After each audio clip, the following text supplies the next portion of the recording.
Welcome to the Three Martini Lunch. Grab a stool next to Greg Columbus of Radio America and Jim Garrity of National Review. Three Martinis coming up. Happy Thursday. Grab a stool for the Three Martini Lunch. Hope you had a wonderful Christmas with your family and friends. We are back at it today with the third installment of our year-end Three Martini Awards, the Crystal Martinis being handed out. After today, we'll be halfway through this prestigious award season. You know, early next year, you've got the SAG and the Golden Globes and eventually the Oscars. Nothing on us. These are the most prestigious awards that get given out any year in particular. We're also brought to you today by Plexiderm. Go to tryplexiderm.com. Use our code Martini for 50% off plus an additional $10 off. So our categories today, Jim, are Worst Scandal, Best Political Theater, and Worst Political Theater. So let's dive right in with the Worst Scandal of 2019. So, Greg, I know we're supposed to say Ukraine, and something that triggers the impeachment process probably would count in most years as the worst scandal. But I think there was actually something much bigger and much more consequential than even the impeachment process and the president's strong arming of Ukraine and efforts to get Ukraine to investigate Biden and do it all through Rudy Giuliani. That was bad. But I think the abandonment of the Kurds in Syria was the worst scandal of the year. I think it's the worst scandal of the Trump administration so far. And I believe it's hugely consequential. I think it sent a very clear, all from the beginning of this administration, there have been an echo of the same complaints that many of us on the right had about the Obama administration. We were tougher on our allies in some cases than we were on our enemies. And in the case of the Trump administration, well, the good news is we've gotten tougher on some places like Iran, but we've gotten very soft on Russia and some other ones and in other key ones. Rolling out the red carpet for the Taliban, which was pretty egregious, North Korea. But in this one, we basically told one of our allies who had fought shoulder to shoulder with us against ISIS, a clear present danger, but the most serious terrorist threat in the world. And the Kurds, did a lot of the ground fighting, ugly stuff, high casualties, a lot of blood lost. And they were always worried about Turkey coming in and smashing them. I've ranted on this podcast a great deal about the way the Turks see the Kurds. We told them, dismantle some of your defenses. We will be there to protect you if the Turks ever try to do something. And then seemingly after one conversation with Erdogan, President Trump said, you know what, we're out, withdrew everybody, let the Turks go in and smash them. Some release of some ISIS prisoners, but I think just even more. I mentioned earlier in our podcast series, Jennifer Griffin talking to a U.S. Special Forces soldier who said that for the first time he felt ashamed of his country, that they had abandoned an ally when they needed it most. Well, Erdogan is not our friend. I know he kept saying, oh, it's a NATO ally, it's a NATO ally. Well, Turkey stopped behaving like a NATO ally a while ago.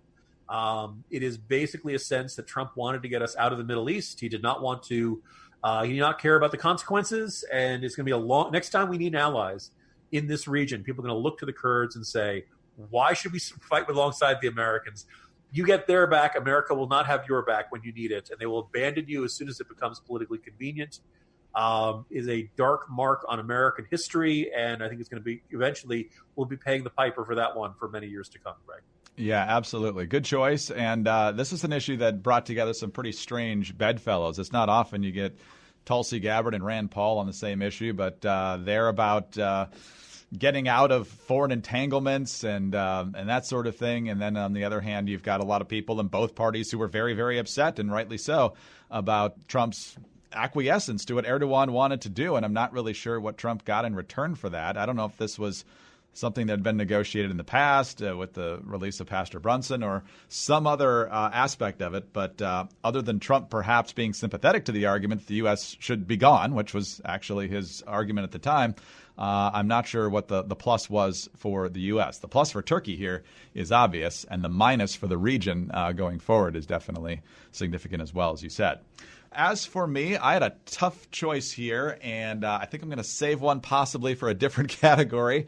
I'm going to go with the one that has just blown up this month, and that is the FISA abuse. And technically, it happened not in 2019, but the shedding of the light on it finally did, thanks to the report from Department of Justice Inspector General Michael Horowitz. And basically what we learned here, and we talked about it just last week on the podcast, is essentially the FBI is down to the point of trying to explain whether gross negligence or actual nefarious intent on the part of the FBI was the reason for a slew of mistakes, 17 ultimately, and all these different FISA applications and renewal applications, changing the fact of whether Carter Page was a CIA contact, and then they took that out and said he wasn't in one of the FISA applications. It was just an ugly, ugly process. Everybody's trying to cover their backside here. And in the end, it makes you wonder whether the FBI can be trusted. And obviously, you got a lot of folks saying, well, don't compare this with what happens with everyone else. This was different circumstances. It was a presidential campaign. But if you're under warrant from the FBI, you have to wonder now, Jim. And we've talked about the FBI in a number of different contexts before, from the need to create Disney CTU because they failed to follow up on things like the Orlando shooter and the Boston Marathon bomber and other shooters along the way. The one in Texas actually called the FBI, the one from Midland and Odessa this year.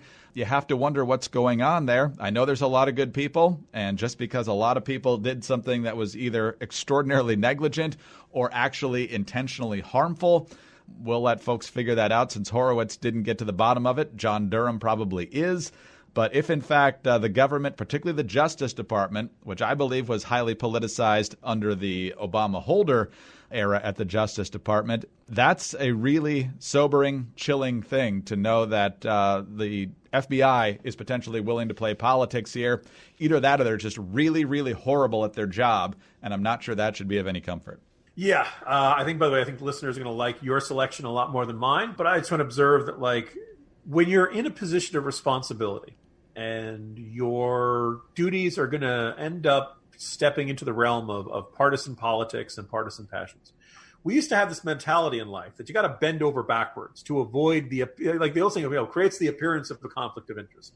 And every now and then you'd hear people say, well, look, the appearance of a conflict of interest is not the same as a conflict of interest. Sure, it looked bad that Hunter Biden was making a whole lot of money from a Ukrainian gas company while his dad was pressuring the Ukrainian government.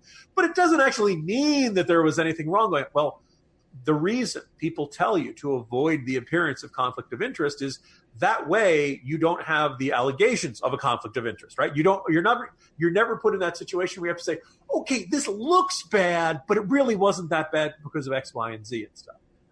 What we saw there with the FISA applications is a perfect example of the sneaking suspicion that if this was not an organized conspiracy to get Trump, at the very minimum, this was groupthink.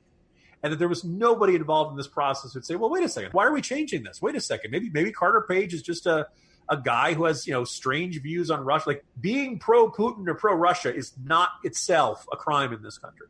It does not give people reason to start listening to your phone calls and stuff like that. It ended up confirming a lot of people's worst suspicions about the FBI.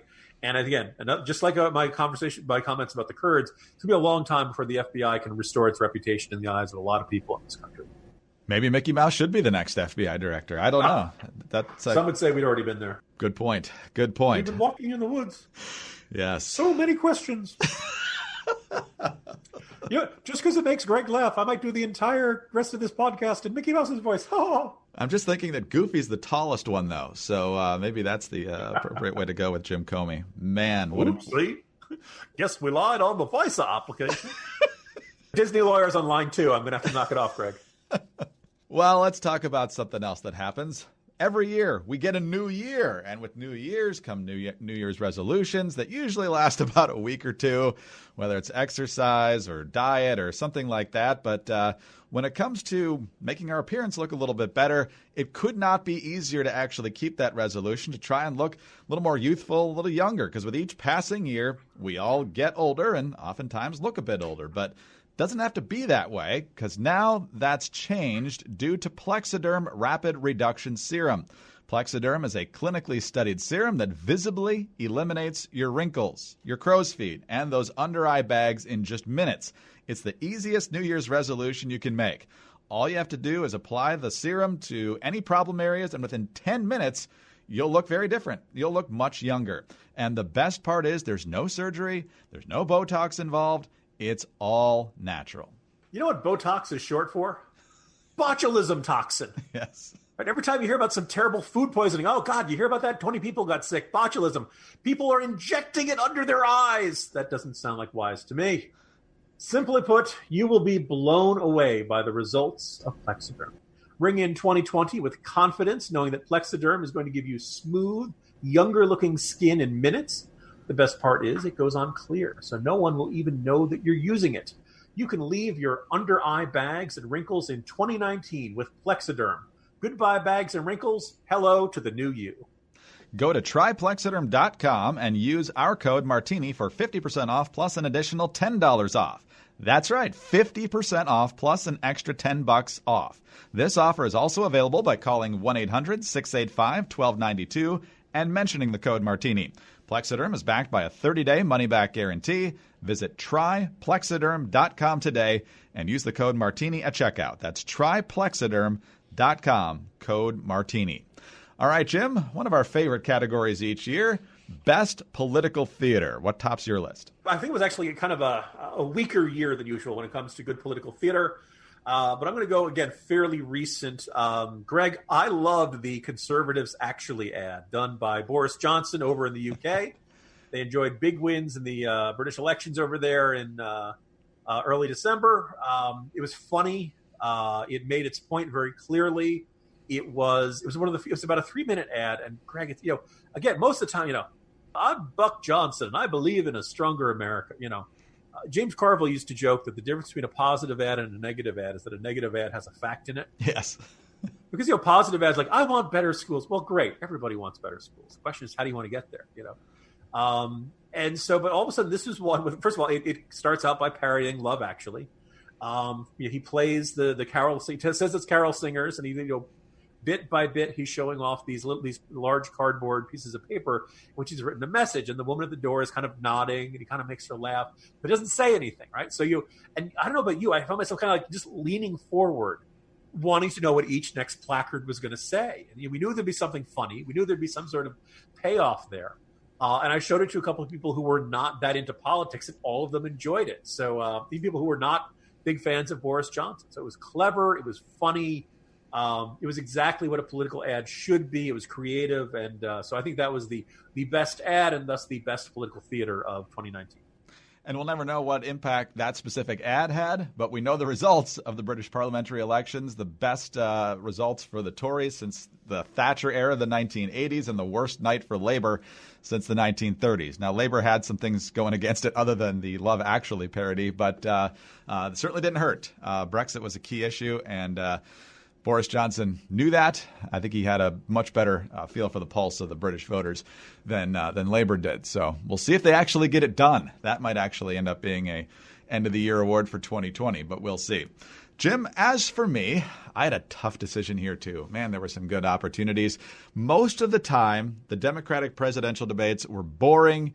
They were tedious. It was a competition of who could draw out their different lines from their policy papers or just pander the most. And so when you actually get an honest moment and one that grabs your attention, they were few and far between, but one of them came in July at the second Democratic presidential debate. It was the first debate after Kamala Harris went after Joe Biden for allegedly being a racist, for working with segregationists and opposing forced busing back in the 70s. Remember, that little girl was me, that whole thing. Well, the issue came up again in the second debate, CNN hosting.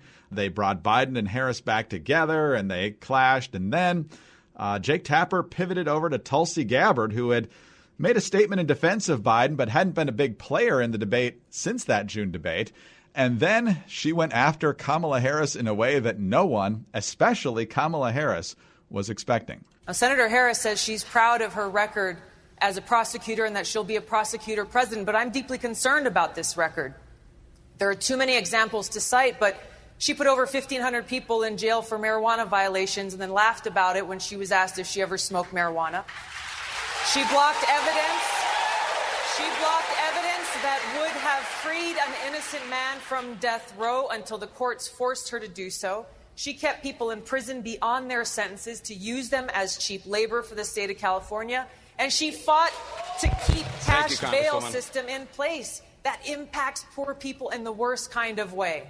Jim, not only did Tulsi Gabbard and her team do their research, she was able to pile so many different allegations and facts in there that there was no way Harris could respond to all of them. Harris caught completely flat-footed, afterwards said, well, of course she went after me. I'm top tier, and she's barely on the stage. And, well, that may have been true at the time, but that I think we can point to as the beginning of the end for Kamala Harris, that and her inability to stay consistent on controversial issues like Medicare for All and whether she was for it or not. But in the end, Kamala Harris, who was riding high for a lot of 2019, not even in the race at the end of the year. And if you want to point to the wound that never stopped bleeding, I think it's that one. Yeah, and usually when you see a really tough attack, when somebody kind of gives a litany of charges, very often you'll get, okay, well, so the morning after that debate, going back to say, okay, was it really that bad? And I went back and I checked. Gabbard did not exaggerate on any of them. It wasn't some critics allege. No, these were all fair shots on them. And I think that probably was one more reason why Harris didn't have a very good response, because it was accurate. It was pretty much that was the truth of the decisions Gabbard made. Maybe this reflected a time when she was a little more trying to establish her tough on crime, reputation or what it was. Whatever it was, they were all fair hits. Whether or not you want to say this was the sole reason why Kamala Harris lost, I also kind of feel like the Maya Rudolph impression on Saturday Night Live. You're out of order. Sundays on TNT. Ultimately, she came on really strong in that first debate. She absolutely clobbered Biden, but she had an absolute glass jaw. I think this is what happens when you rise in California Party Democratic politics. You get used to having the wind at your back. And man, it was a moment that you could argue Kamala Harris never really recovered from. No, I think that's exactly right. And I find it fascinating that the second she dropped out after bouncing along the bottom for the last few months of the campaign is how many people, particularly in the professional D.C. media, were saying, oh, what about a Biden-Harris ticket? Or what about Harris as Biden's attorney general? And I'm thinking, did you miss the June debate? I don't think she's on the Biden shortlist for anything. Maybe somebody else will want to tap her for something if the Democrats win the White House. But I don't see that healing anytime soon either. Yeah, I mean, look, the coming year will reveal that, but I have a tough time seeing that scenario. That's if Biden is picking Harris, it means something went wrong with one of the other possible options really badly. All right, on to worst political theater for 2019. Jim, what tops the list? Well, I went with the Democratic debates, and I actually. So look, I'm a man of the right. There's a scenario in which I have voted for Democrats in the past. I think the last one was Anthony Williams, who was running for mayor in D.C. D.C., which is 90% Democrat. Williams was by the standards of by the standard of Marion Barry, a really competent D.C. mayor. So it takes a great deal to get me to vote for the Democrats. But I'd like to see the Democrats have a good primary. I'd like to see them have for the health of democracy.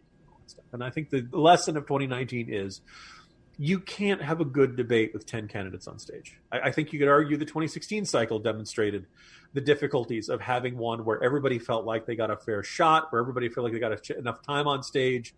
I think you top out around 6 or 7. Problem number one is the DNC decided they were going to try to be fair, and I'm making air quotes as I say that, by having a really low standard, because they didn't want to say, well, we're only going to have the big names. If you can raise enough donors and you can hit 1% in those early debates, you're going to get invited, and they'll have, that's why we had 2 nights debates over 10 candidates each, 20 candidates, right? And you still had people whining about how it was unfair. And this was our lone introduction to the likes of Michael Bennett, Tim Ryan, Irving Schmidlap. Now, here's the thing. Were there some advantages to this? Yes. I don't know about you, Greg. I would watch 2 hours of Marianne Williamson talking just because you never know what's going to happen. It's unbelievable. And I sit there and I'm thinking, is this the way Trump voters felt in 2016? Like, wow, this person is like, they seem like they're high or they're crazy or they're holding a seance and they're going on about dark spiritual forces and stuff. Like, you're riveted by how utterly bonkers what you're watching is. Maybe that was part of Trump's appeal. Large stretches of time would go in between times candidates would appear. I think Andrew Yang has every right in the world to be livid with the way he was treated, particularly by MSNBC. The other networks were a little better, but not by much. It was very clear. They were most interested in talking to the frontrunners. They did not care about some of them about the lesser-known candidates, which kind of raised the question of why do you have 10 people on stage if the moderators are only going to ask questions of the front-runners? The networks you wanted to do one thing, the party wanted to do another. I think if you broken it up into – my ideal debate would be like 5 or 6 people around a table with no moderator, and you just let them talk to each other. No studio audience. Don't let anybody applaud. Don't let anybody look for, canned laugh lines or canned applause lines or anything like that. Just let them talk and ask questions of each other and see how they go. And there's, once, maybe like once in a while have just a screen flash that gives them a topic and just see where they go with all that stuff. And I think that'd be much more interesting and revelatory than the questions we get. And I'm pretty much required to watch all these debates for National Review. It's part of my job. I don't, that's fine. I'm very happy to have my job. But I think they do a terrible job of informing voters, and the DNC basically should be, sent off on some iceberg and float away or something. They're really disappointing. Hopefully the new year will bring some slightly better ones, but you thought the DNC did a lousy job in 2016? They had a low bar to clear, and they've managed to not clear it. You mean you weren't riveted by Rachel Maddow's opening question to Elizabeth Warren? Are you going to try to convince some of your Republican colleagues to convict President Trump? That didn't change the whole dynamic of the campaign for you? If she said no, it would be kind of interesting.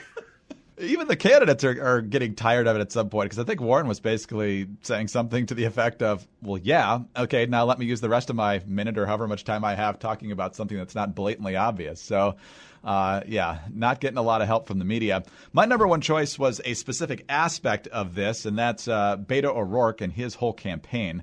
Was kind of political theater. We've talked about him jumping on the tables. There was, of course, the debate where he said, yeah, we're going to come after your AR-15s and your AK-47s. And apparently every Democrat in Virginia thought that was a great idea because they're about to do that legislatively. But clearly he was desperate at that point. He went on a town hall with CNN and talked about how, yes, end of tax-exempt status for churches if they don't embrace the LGBT agenda and so forth. And so just pandering across the board.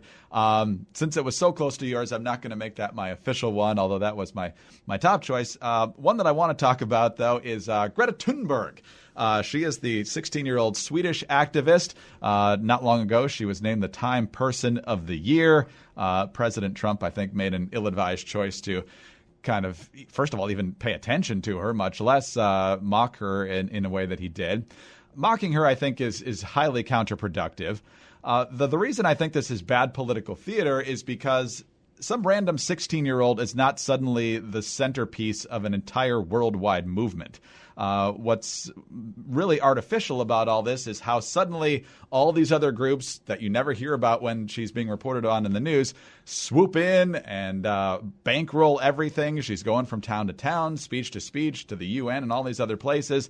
She's absolutely the face of the climate change emergency resist movement right now. And nobody really understands how she got there. The fact that she's passionate about this, that's fine. I disagree with her. I don't really particularly care about that. I'm not going to attack her for that. But the fact that clearly she's being used by a lot of people is what really annoys me. It's kind of like how instantly the gun control kids from Parkland had this massive national platform and the media acts like it's entirely organic and grassroots. That's not the way it is, and it's really annoying. Greg? How dare you? Oh, I'm sorry. I forgot to put that in there. Here we go. How dare you? You have stolen my dreams and chewed up my future, and I weep. Yeah. Look, time passes. Time stops for no man. I come day by day. I get closer to having a teenage child. So I wouldn't pretend to be an expert on teenagers, but I know I'm getting closer to that, Greg. And right now, I wouldn't allow a teenager to control the remote control the television. Never mind let them control policy on all around the world. Yeah. It's going to hurt us among our teenage demographic listeners. So you're saying teenagers shouldn't be at the forefront of our political debates? How dare you? Yeah, as many people have observed, she is a sword and a shield, right? She gets to go out there. Earlier this month, she said, leaders who don't believe will be lined up against the wall. And, that kind of has a connotation of executions and fascism, Greta. And she's, I'm sorry, I didn't know. This is why you don't put teenagers front and center in charge of political. But the moment you criticize her, how can you attack a child like that, By the way, I think the most egregious use of "can't believe you're attacking politicians' children" came from criticism about Hunter Biden. Yeah. Guy's in his 40s, right? Almost 50. That's right. Yeah. So yeah, don't make fun of Greta. I think most, even those of us who are not fans, would probably acknowledge she's got a lot of adults around her who probably don't have her best interests at heart. Let kids be kids. Let them be active.